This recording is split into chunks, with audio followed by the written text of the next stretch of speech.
Bienvenue sur votre chaîne École du Futur, c'est M. Diallo. Aujourd'hui, j'ai le plaisir de commencer avec vous la leçon sur le fonctionnement du système nerveux. Avant de démarrer le cours, il faut que vous compreniez que le système nerveux est composé par deux grandes parties principales, à savoir le système nerveux central et le système nerveux périphérique. Le système nerveux central, quant à lui, il est constitué de deux grandes parties, à savoir l'encéphale, qui est un centre localisé au niveau de la boîte crânienne, et la moelle épinière logée au niveau du canal rachidien de la colonne vertébrale. La deuxième partie du système nerveux, qui est le système nerveux périphérique, est constituée par l'ensemble des nerfs.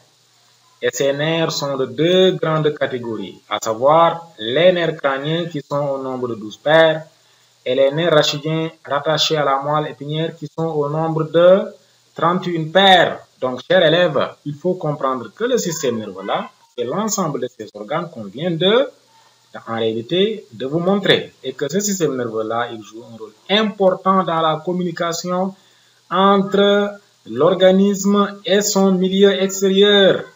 Et chers élèves, comme j'ai l'habitude de le dire, ici, communication prend un sens beaucoup plus large que ce que vous avez l'habitude d'entendre.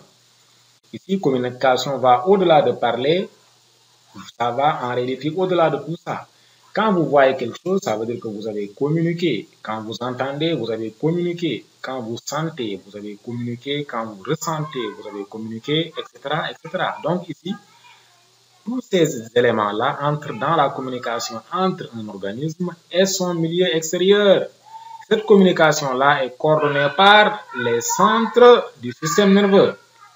Donc, au cours de cette leçon-là, nous allons voir comment ce système nerveux-là permet à l'organisme, en réalité, d'entrer en contact avec le milieu extérieur. C'est bon? Donc, c'est ce que nous allons voir dans ce cours. Donc, la première partie est intitulée du stimulus au comportement. Donc, nous allons commencer par voir quelques exemples de comportement. Comme je vous l'avais dit, ici, en réalité, regardez par exemple cet individu-là, il tape dans le ballon. Donc, le fait de taper dans le ballon est un comportement. Cet individu-là salive. Le fait de saliver, la salivation est un acte, c'est un comportement. C'est une réaction. C'est bon? Regardez bien, cet individu-là que vous voyez ici prend un téléphone. Le fait de prendre le téléphone, c'est parce que le téléphone a sonné, il a entendu la sonnerie et il vient prendre le téléphone. Donc, le fait de prendre le téléphone est un comportement. Donc ici, ça c'est une femme qui était en train de préparer un repas. Puis, le repas, le plat a brûlé, il a senti l'individu, la femme, elle a senti le brûlé, l'odeur du brûlé. Elle vient éteindre en réalité le gaz.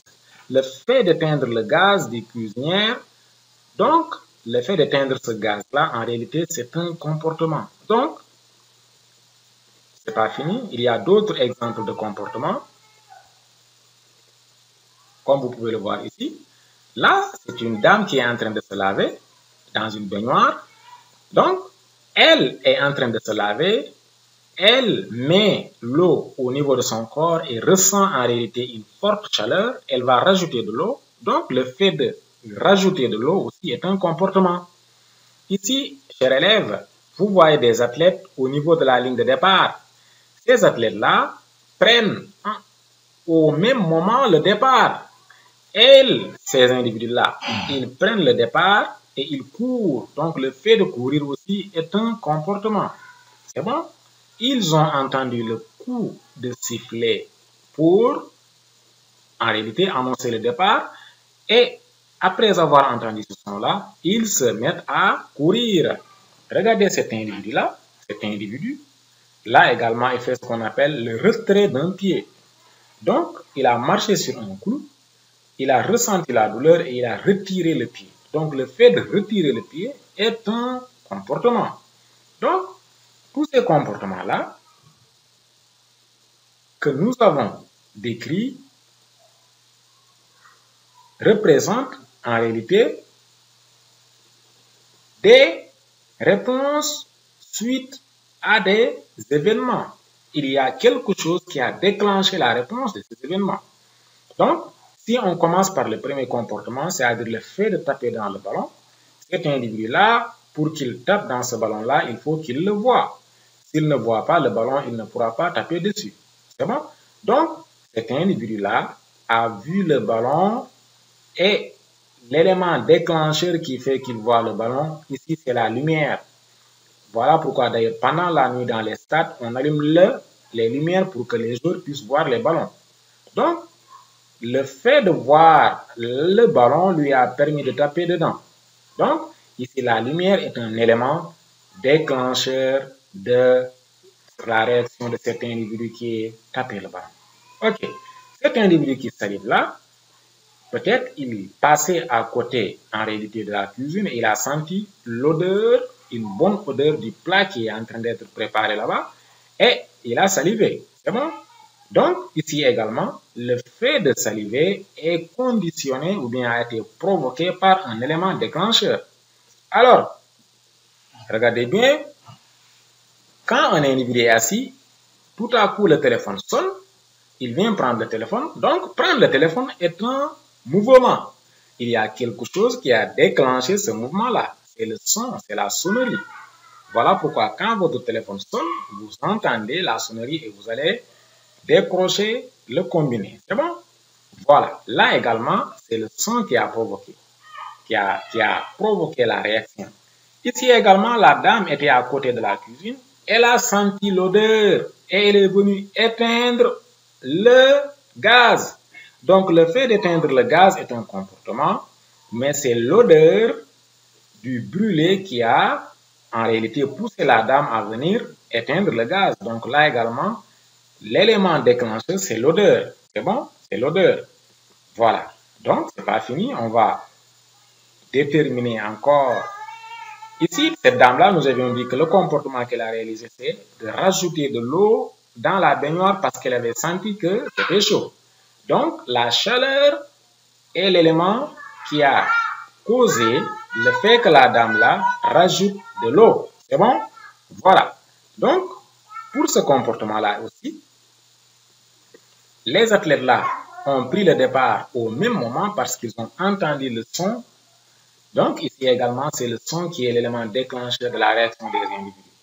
Cet individu-là a soulevé, cet individu a en réalité retiré son pied à cause du clou. Donc, le clou également est l'élément déclencheur du retrait du pied. Alors, qu'est-ce que vous allez comprendre par là, chers élèves?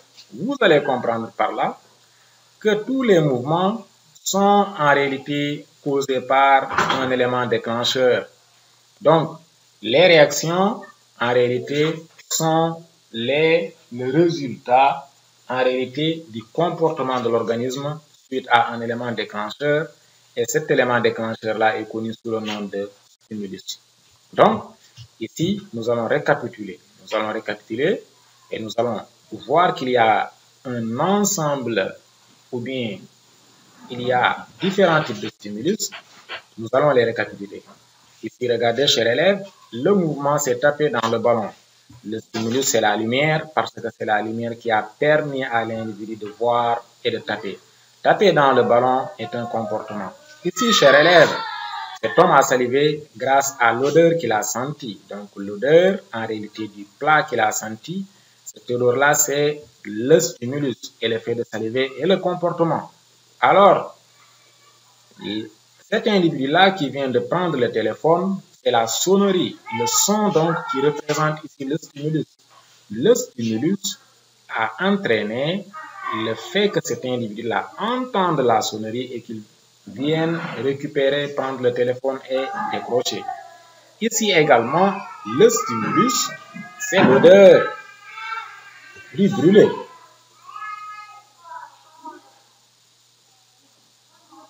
Ici, le stimulus, chers élèves, c'est la chaleur de l'eau. C'est ce qui a fait que la dame a ajouté de l'eau fraîche dans la baignoire. À ce niveau-là, le stimulus, chers élèves, c'est le son du sifflet. Et ici, en réalité, c'est le clou, la douleur provoquée par le clou qui représente le stimulus. Qu'est-ce que vous comprenez par là? Le stimulus, donc, est un élément physique. Vous voyez que le cours est physique, chimique en réalité, ou biologique, capable de déclencher des phénomènes dans l'organisme, notamment des phénomènes nerveux, musculaires ou endocriniens. C'est bon? Cela signifie quoi? Cela signifie que le stimulus n'est pas dans notre organisme, mais quand le stimulus agit sur des endroits précis dans notre organisme réagit. Et la réaction de notre organisme, c'est ce qu'on appelle en réalité, le mouvement ou la réaction. C'est bon? Donc, parmi tous les mouvements que nous avons donnés, il faut comprendre qu'il existe maintenant différents types de mouvements. Et ces différents types de mouvements, en réalité, nous pouvons les classer en deux grandes catégories, à savoir les mouvements volontaires et les mouvements involontaires. Principalement, ce qui différencie les mouvements volontaires des mouvements involontaires, en réalité, c'est la volonté. C'est la volonté, autrement dit, les mouvements volontaires sont coordonnés, sont commandés par, en réalité, le cerveau. Et les mouvements involontaires sont commandés par, principalement en classe de troisième, par la moelle épinière. En classe de TS, vous allez voir qu'il y a d'autres centres tels que la moelle épinière, tels que le bulbe rachidien et les cervelets. Mais retenez que il existe différents types de mouvements, à savoir les mouvements volontaires dont la coordination est du ressort du cerveau et les mouvements involontaires commandés par surtout la moelle épinière. Donc nous allons reprendre toujours nos mouvements pour voir maintenant quels sont les mouvements qui sont volontaires et quels sont les mouvements involontaires. Là, taper dans le ballon est un mouvement volontaire. Cet individu-là a décidé de taper dans le ballon. L'individu-là, est-ce qu'il a décidé de saliver? Non. Donc, la salivation est un mouvement involontaire. Il n'a pas demandé à saliver. Il a salivé sans le faire, en réalité, vouloir, sans sa volonté. Le fait de prendre le téléphone, il a décidé de prendre le téléphone. Donc, la prise, le fait de décrocher le téléphone est un mouvement volontaire. Parce que le téléphone pouvait sonner, continuer à sonner. S'il ne veut pas décrocher, il ne le prendra pas. Ici, le fait d'éteindre le gaz, malgré que le gaz a brûlé le plat, il pouvait rester là-bas et il pouvait venir constater les dégâts sans, en réalité, éteindre. Donc, le fait d'éteindre est un mouvement volontaire. C'est bon? Alors, donc, chers élèves, là également, la dame a rajouté de l'eau. Le fait de rajouter de l'eau, malgré que l'eau était chaude, le fait de rajouter de l'eau est un mouvement volontaire, puisque ça dépend en réalité de la volonté de l'individu. Là, les athlètes que vous voyez là font un mouvement également volontaire, parce qu'ils, c'est après avoir entendu le son qu'ils ont décidé de prendre le départ.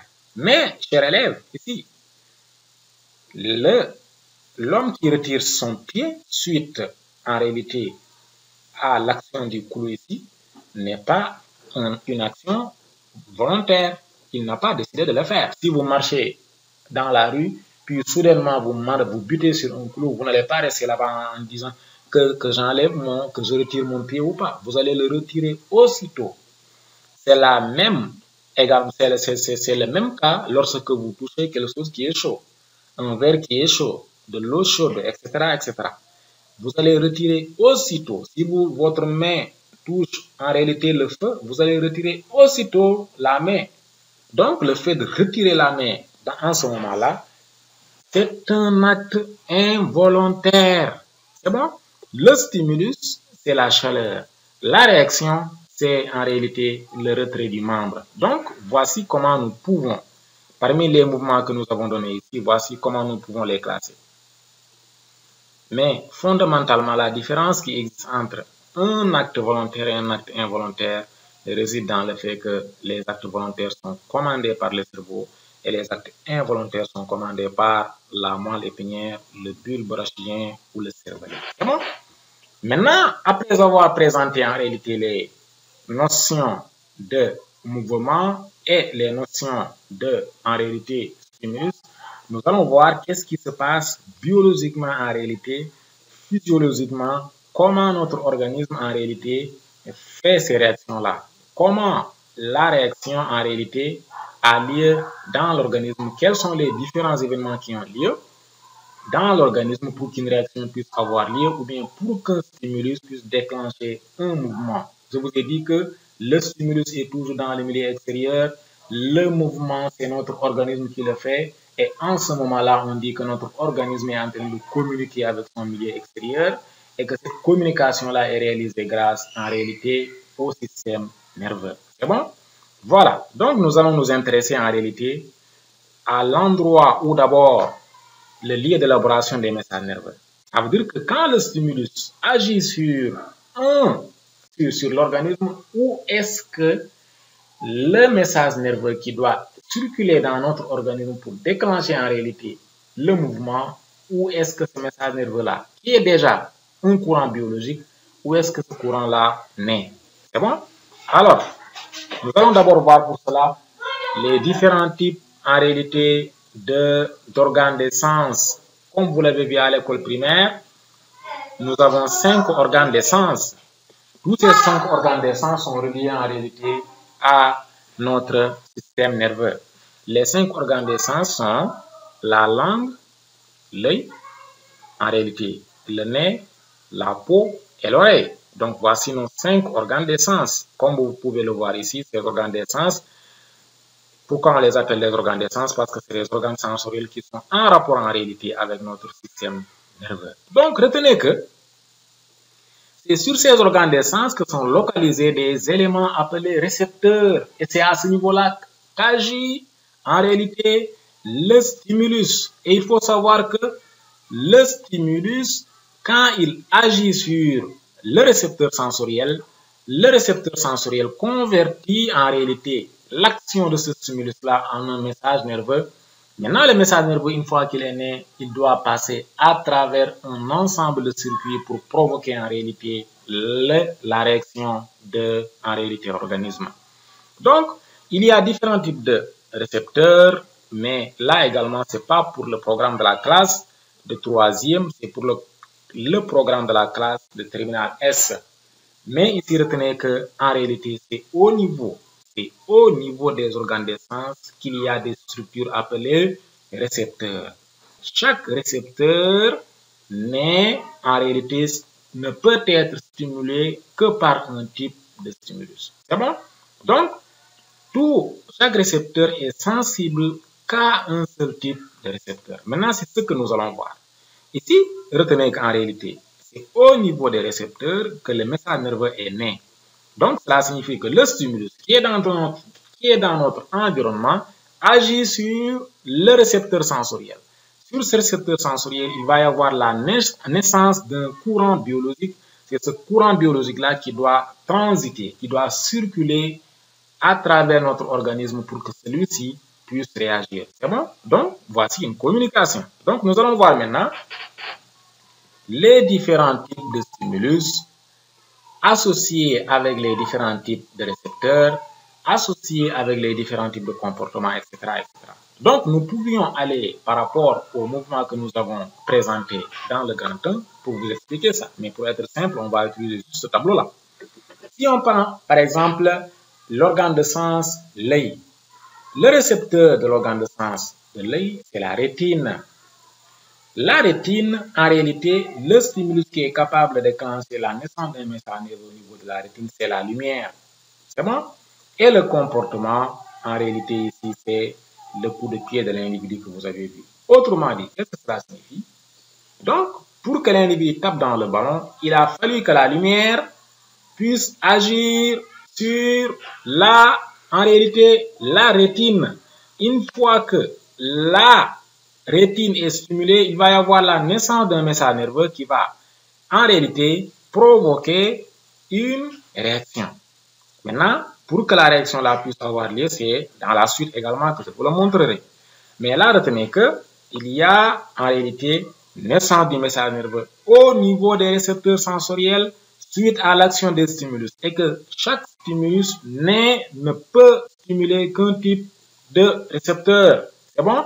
Si on prend le cas de la peau, qui est un organe de sens, le sens associé à la peau, c'est le toucher.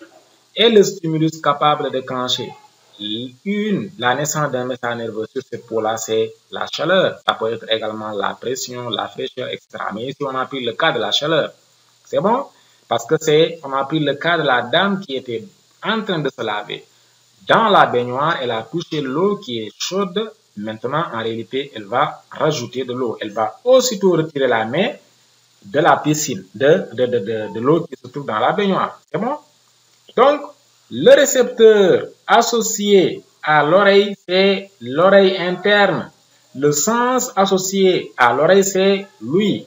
L'élément capable de déclencher la naissance d'un message nerveux au niveau de l'oreille interne, c'est le son. C'est bon, le bruit, etc., etc. Donc, pour récapituler, retenez que il y a 5 organes de sens. Chaque organe de sens est associé à un sens. Chaque organe de sens contient en réalité un récepteur sensoriel et chaque récepteur sensoriel n'est sensible qu'à un type de stimulus bien donné. À la suite de l'action du stimulus, il peut y avoir naissance d'un message nerveux au niveau du récepteur sensoriel, message nerveux qui doit transiter à travers un ensemble de circuits pour déclencher la réaction d'un organisme. Et c'est cette réaction-là qu'on appelle en réalité mouvement. Donc, ce faisant, on dit que l'individu est en train de communiquer avec son milieu extérieur. C'est bon? Donc maintenant, nous allons prendre le cas, en réalité, d'un acte réflexe ou bien d'un mouvement involontaire. Nous avons dit que, souvenez-vous de ce qu'on avait dit, il y a différents types de mouvements. Il y a des mouvements volontaires et des mouvements involontaires. Maintenant, pour connaître en réalité comment physiologiquement les messages nerveux, une fois qu'ils sont nés au niveau des récepteurs, vont circuler à travers l'organisme, nous allons prendre le cas d'un acte involontaire pour voir les différents éléments, comme vous pouvez le voir ici, les différents éléments intervenant dans la réalisation d'un acte réflexe. Pour cela, nous allons exploiter ensemble, en réalité, chers élèves, le tableau suivant. Regardez bien qu'est-ce qui se passe. Donc, c'est un ensemble d'expériences. Il y a 5 expériences. Ces 5 expériences nous permettront de connaître les éléments qui font partie ou bien qui interviennent dans la réalisation d'un acte réflexe.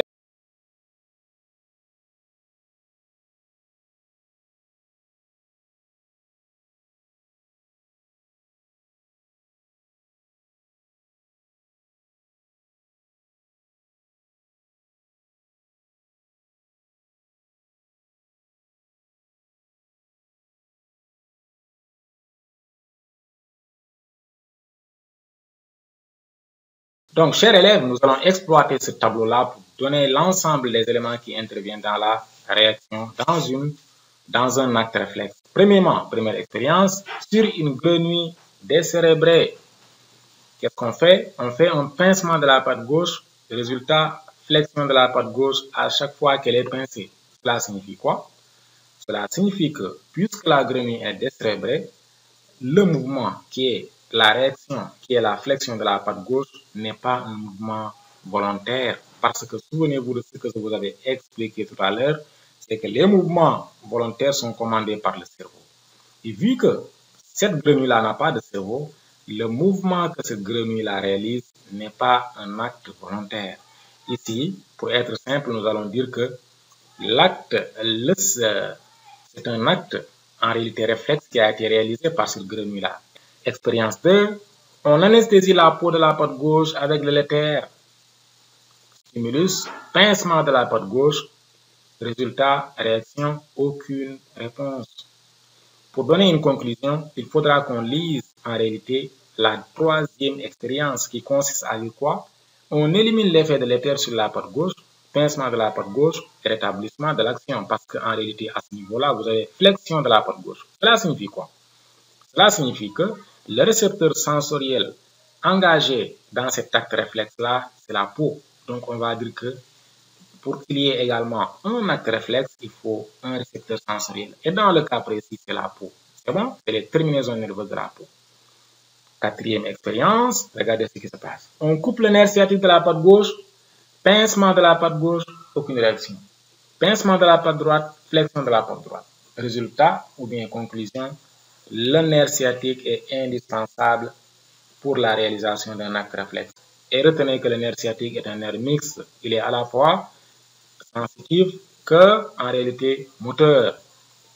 C'est bon? Regardez maintenant pour donner la conclusion de l'expérience 1, ce qui permet de confirmer cette réaction-là, cette déduction-là, c'est on détruit la moelle épinière, pincement de la patte droite, aucune réaction. Donc, cela montre qu'en réalité, la moelle épinière est bel et bien responsable de ce mouvement-là. Donc, la moelle épinière est indispensable pour la réalisation de cet acte réflexe. C'est bon? Donc, la moelle épinière, ici, c'est le centre nerveux engagé ou bien concerné ou bien qui est indispensable pour la réalisation de cet acte réflexe à ce niveau. C'est bon? Donc, à travers ce tableau-là, nous avons vu qu'il faut 5 éléments fondamentaux pour qu'il y ait la réalisation d'un acte réflexe. Il faut, premièrement, qu'il y ait un récepteur sensoriel. Il faut qu'il y ait un nerf sensitif et un nerf moteur. Il faut également qu'il y ait en réalité un centre nerveux. Et enfin, il faut qu'il y ait un membre ou bien un organe effecteur. Donc, voici les 5 éléments d'un acte réflexe. Le récepteur, le nerf sensitif, le centre, le nerf moteur et enfin l'organe effecteur. Donc, schématiquement, voici comment ça se passe. Voici en réalité comment le système nerveux ou bien comment le courant biologique circule à travers l'organisme. Donc, pour cela, nous allons voir ce qu'on appelle la notion d'arc réflexe. Qu'est-ce qu'un arc réflexe? L'arc réflexe est le trajet parcouru par un influx nerveux. Retenez que c'est le courant biologique ou bien le message nerveux qui était né au niveau du récepteur sensoriel, qui aboutit à la production d'un réflexe. C'est bon? C'est l'ensemble du trajet parcouru par le message nerveux du récepteur jusqu'à l'organe effecteur. Schématiquement, voici comment ça se passe. Donc, regardez ici, un muscle qui se contracte à la suite d'un étirement, par exemple. Ici, le stimulus, c'est quoi? C'est l'étirement des muscles. Quand un muscle est étiré, donc là également, vous allez beaucoup parler de ça en terminale S, notamment les réflexes myotatiques, mais ce n'est pas au programme pour le programme de la classe de 3e. Là, je vous montre simplement le trajet de l'influx nerveux. Le récepteur, c'est en réalité le récepteur ici, le stimulus, c'est l'étirement. Le récepteur, en réalité, on va dire c'est, bon, ici le récepteur, il n'est pas au niveau de la peau, mais c'est à l'intérieur du muscle. C'est à l'intérieur du muscle. C'est bon? Donc, le récepteur, c'est à ce niveau-là, au niveau du muscle. Donc, parce que ça, c'est un réflexe particulier, c'est le réflexe myotatique. Donc, le récepteur, il est au niveau du muscle à ce niveau-là. Ensuite, vous avez, une fois que l'étirement provoque la naissance du message nerveux au niveau du muscle, ce message nerveux-là va passer à travers, en réalité, un nerf appelé nerf sensitif. C'est ce qui est matérialisé en bleu. Le nerf sensitif, regardez-le, c'est lui qui passe à travers le ganglion spinal. Et là, c'est la moelle épinière. C'est bon? Une fois que le message nerveux arrive au niveau de la substance grise de la moelle épinière, il va y avoir ce qu'on appelle une synapse à ce niveau-là. Et il va y avoir un autre nerf qui va quitter le centre nerveux pour aller au niveau de l'organe effecteur. Ce nerf-là est appelé un nerf moteur. Le message nerveux qu'il transporte est appelé un message nerveux moteur. C'est bon? Donc, et ça va venir au niveau du muscle. Le muscle va se contracter et la contraction représente la réponse. Donc, représente le mouvement. Donc, ce faisant, ça veut dire quoi? Le muscle là s'est contracté à la suite d'un étirement. Et pour qu'il se contracte, il a fallu qu'il y ait d'abord stimulus, ensuite naissance du message nerveux, ensuite le message nerveux doit aller au niveau du centre, qui est ici la moelle épinière. Le centre nerveux reçoit le message, l'analyse, l'interprète et envoie un autre message nerveux moteur au niveau en réalité de l'organe effecteur qui doit en réalité s'adapter. Et en s'adaptant, il va se contracter pour corriger l'étirement. Donc là, notre organisme, en réalité, a réagi. Il a réagi en se contractant. Ici, l'action de se contracter, c'est pour, en réalité, corriger, en réalité, l'étirement qui a lieu. Et l'étirement est provoqué par un stimulus, et le stimulus est dans notre milieu extérieur. Donc, le fait de contracter est une réaction, c'est une communication. Il a communiqué suite à un stimulus. Le stimulus est dans le milieu extérieur. Donc, notre organisme a réagi, notre organisme a communiqué avec son milieu extérieur. C'est bon? Donc, je vais vous montrer maintenant schématiquement un arc réflexe. Si on vous demande de le faire dans un devoir, vous n'êtes pas obligé de faire celui que je viens de vous montrer. Par contre, vous pouvez juste simplifier en faisant ça. Tous les actes réflexes, voici le trajet. Il faut d'abord quoi? Toujours un stimulus qui est une perturbation. Le stimulus doit agir sur un récepteur et le récepteur doit, c'est au niveau de ce récepteur-là qu'un message nerveux va naître. Et ce message nerveux, une fois qu'il naît, il prend le trajet à travers un nerf sensitif pour aller au niveau d'un centre nerveux. Au niveau du centre nerveux, il va y avoir un ensemble de travail qui va être fait là-bas, c'est-à-dire l'intégration, c'est-à-dire l'analyse, l'interprétation, la perception, tout ça c'est réalisé par le centre nerveux. Ensuite, une fois que ce travail-là est fait, le centre nerveux va donner un ordre. Cet ordre va passer à travers un nerf moteur pour aller au niveau de l'organe qui doit effectuer le mouvement, on appelle ça l'effecteur. C'est bon? Et l'effecteur va donner la réponse sous forme de correction de la perturbation causée par le stimulus. Donc ça, le stimulus milieu extérieur, l'action, la réaction de notre organisme, c'est la réponse pour corriger la perturbation entraînée par, en réalité, le stimulus. Donc, voici une forme de communication. Et biologiquement, voici comment, physiologiquement, voici comment les différents éléments communiquent en réalité. Les différents éléments de notre système nerveux, voici comment ils communiquent avec le milieu extérieur, et voici comment le trajet, comment le message nerveux comment le message nerveux circule dans notre organisme. C'est bon?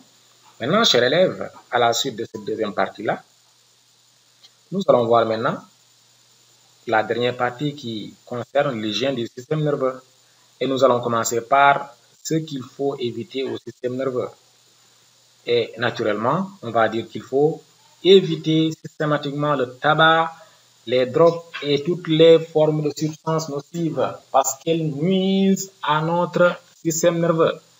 Les réactions que nous venons de dire, les réactions que nous venons de faire, qui sont des mouvements qui peuvent être spontanés, qui peuvent être des mouvements que l'organisme réalise pour s'adapter suite à une perturbation-là, ce mouvement-là peut ne pas avoir lieu comme il le faut si un individu prend des drogues, si un individu utilise de façon abusive la cigarette, parce que ces éléments-là, c'est des éléments perturbateurs du système nerveux, c'est des éléments qui nuisent à notre système nerveux. Et une fois que notre système nerveux reçoit toutes ces substances toxiques-là, il devient défaillant. C'est bon? Et il ne pourra pas s'adapter. Et vous savez que nous sommes en permanence en communication avec notre système nerveux et il faut donc avoir un système nerveux performant pour pouvoir à chaque fois, en réalité, apporter la réponse qu'il faut au stimulus qu'il faut. C'est bon? Premier élément donc, éviter systématiquement la cigarette, les drogues, les substances nocives. C'est bon? Deuxièmement, il faut éviter, surtout que vous êtes des élèves, il faut éviter les surmenage. Cela signifie quoi? Éviter d'accumuler les leçons jusqu'à la veille des examens pour essayer de les apprendre en entier. Non, le programme en réalité, a été étalé au bout d'un cycle ou bien au bout d'une année. Il faudra prendre en réalité les leçons du jour au jour et les apprendre. C'est bon? Donc, il faut éviter le surmenage car le surmenage également nuit au système nerveux. Troisième élément, comme nous venons de le dire, il faut arrêter la cigarette. Ce que je ne vous ai pas dit, c'est que la cigarette contient plus de 6000 substances nocives. Il y a beaucoup de substances nocives qui sont dans la cigarette et qui nuisent même à l'appareil respiratoire. Mais là, on le verra quand on fera la leçon sur la respiration chez l'être humain. C'est bon? Il faut également éviter l'alcool. Toutes les formes d'alcool sont nocives à l'organisme. Il faut les éviter systématiquement si vous ne voulez pas perturber votre système nerveux. C'est très important. Maintenant, le système nerveux là, nous avons dit qu'est-ce qu'il ne faut pas lui apporter. On va maintenant donner les éléments qu'il faut en réalité pour le système nerveux, pour un bon fonctionnement du système nerveux. Premièrement, il faut éviter de se stresser. Éviter de se stresser. Éviter, chers élèves, au maximum le stress. C'est bon? Alors, il faut également pratiquer régulièrement des activités physiques et sportives. Parce qu'il faut savoir que le sport est très important dans la mesure où le sport, quand vous pratiquez le sport, vous sécrétez des hormones de joie dans votre sang. Et ces hormones de joie-là déclenchent en réalité des réactions de joie. Et parmi ces hormones-là, il y a la dopamine. Donc, quand vous entraînez, votre système nerveux reçoit de la dopamine. Cette dopamine-là fait qu'il va en réalité réaliser des actions qui sont des actions de joie. C'est bon? Donc, il faut pratiquer régulièrement le sport. Il faut également faire quoi? Chers élèves, il faut dormir, il faut se reposer suffisamment. Il faut se reposer suffisamment. Le système nerveux a besoin de se reposer. Il faut également éviter ou bien diminuer au mieux l'utilisation du téléphone, l'utilisation des réseaux sociaux. Chers élèves, c'est la fin de la vidéo, mais avant ça, j'aimerais vous dire que si vous voulez aller beaucoup plus loin que ça, nous organisons des cours de renforcement en ligne où nous sélectionnons les exercices les plus compliqués, les plus difficiles et nous les traitons à travers notre réseau. Donc, si vous êtes intéressé par ça, vous pouvez directement nous contacter pour en réalité bénéficier de ces cours. C'est la fin de la vidéo. Merci de l'avoir suivi. N'oubliez pas de vous abonner et de liker et de partager la vidéo si elle vous a plu. Merci et à très bientôt.